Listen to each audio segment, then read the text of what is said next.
if there was one thing you would do to create more balance in your life, what would it be? I believe there are two main misconceptions about balance that, if we turn them around, are big game changers. Bonjour, life workers, it's Claire from Integrally Alive. With practical body, mind, wisdom, and tools to create balance in life and be free to be who you are, to do what you love, and to live how you want. So each year I take time off to reflect on my business, as I'm sure most of you do. Integrate life is my business, and I reflect on what did happen and where do I want to take it the next year. But this year, I felt the need to take a longer pause, to really take time to reflect both on the direction I want to give it and also how to show up the best, both for myself and for you guys, how to support you the best. Because I don't know if you noticed, but the world is kind of a giant mess today. And especially if, like me, you are in Europe or other places with lockdown, curfew, and other restrictions, right now, the world is completely out of balance.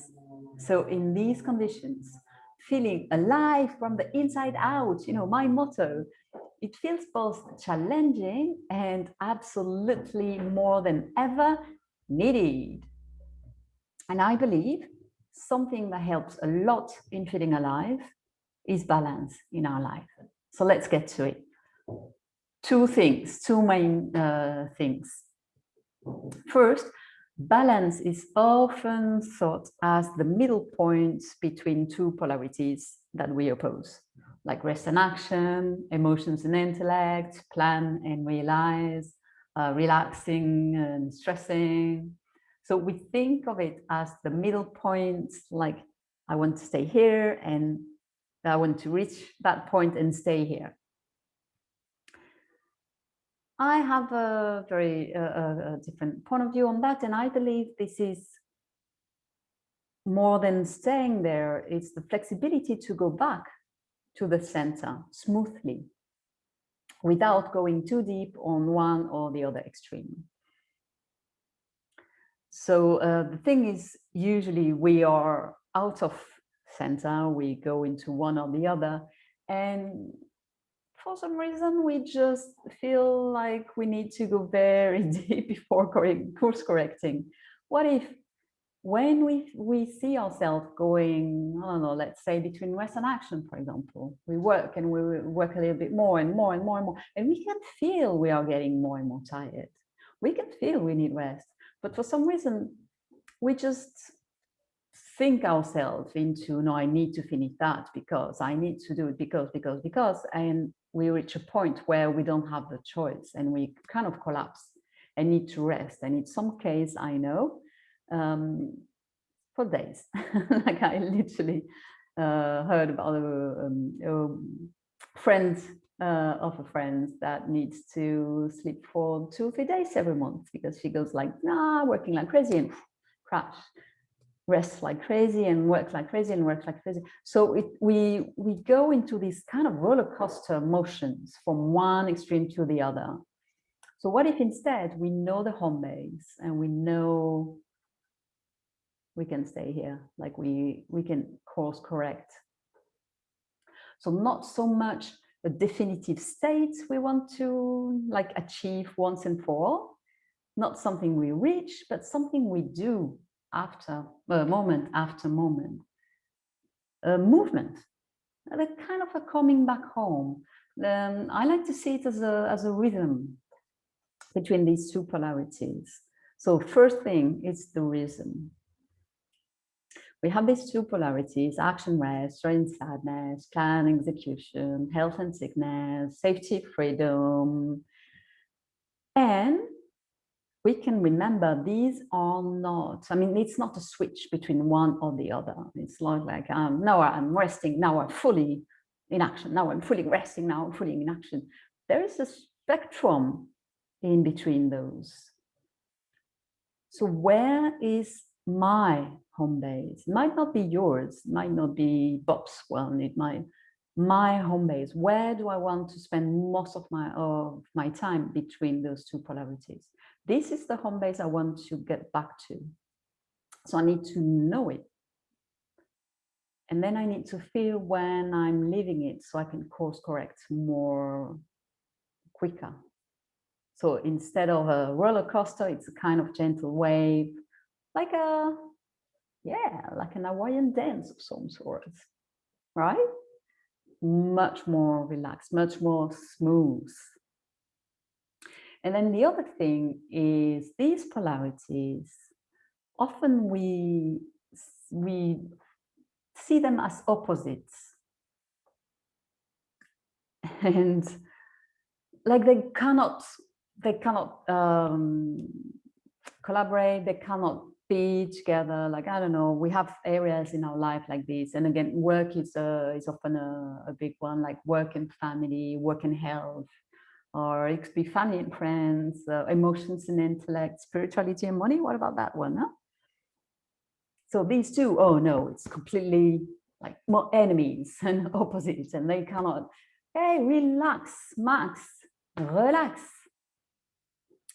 I find another word for balance is presence. When we see things like that, like opposite enemies, it's easy to lose touch with one of them. It's easy to feel like, oh, if I'm working, I cannot take care of me. If I'm taking care of myself, I cannot work properly. And we decide to be here or here with one or the other. We lose touch, we lose presence with a part of our life, with a part of ourselves, because we feel they are against each other.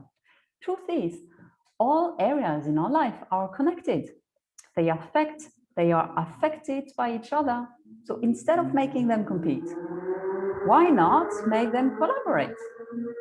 And one of the best examples I know about that is clients and friends with chronic disease. They have to be really efficient at work because they don't have much time. Most of them need more to rest more than many of us. So they don't have a choice. If they are not efficient in the few hours of work they have, they don't get anything done. So when they get to the point of accepting, okay, I won't have more time to work, then I need to make the most out of it. When they get to that point, they actually make these two compete, and it's really beautiful what they can do. They actually are the most efficient people I know, much more than way better than people in way better health. So balance in that is not, it's not the middle point in between two polarities. It's a bridge. It's a link. It's what links them in a way that supports us the best. And in that, it's a rhythm and it's collaboration. So it's the rhythm. It's when do I need to course correct? When am I finding I'm going too far away from my home base and I need to change the direction? And again and again and again.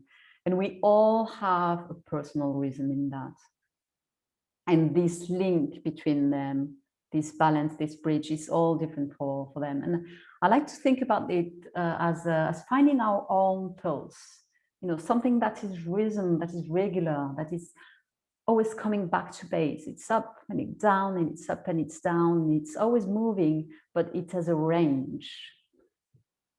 And when the range gets bigger, well, that's a sign that we need to adjust something. And this adaptation is really personal. My pulse is not your pulse. It's not Bob's pulse.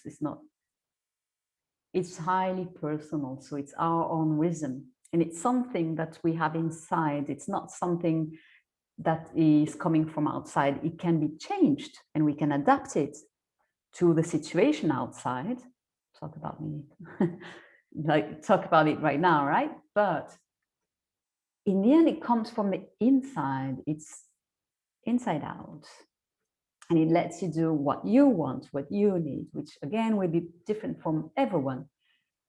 And it's a link, it's a between two extreme. So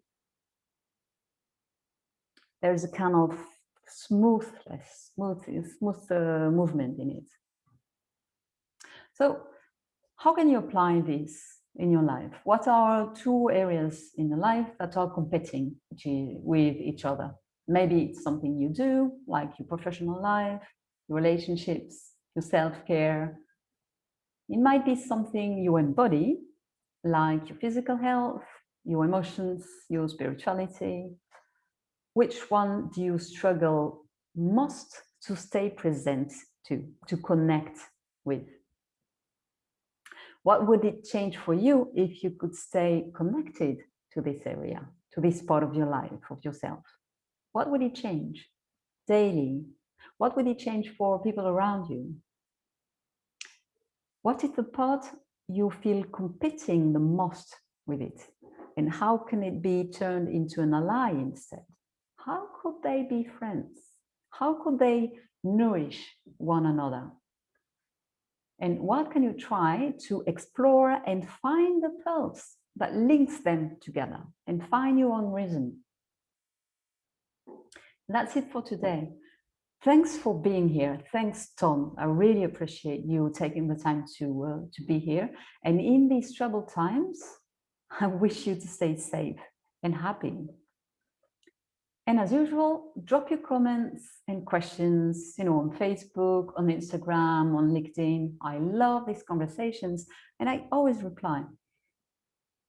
Especially now, it feels good to be back. And that was your weekly dose of fierce love, a mix of love and brutal honesty. Boom, life just got easier. Subscribe to get more. Spread the fierce love. Share to anyone who needs to hear that today. And stay tuned for the next video. Till then, embody 100% you. Bye bye. Au revoir.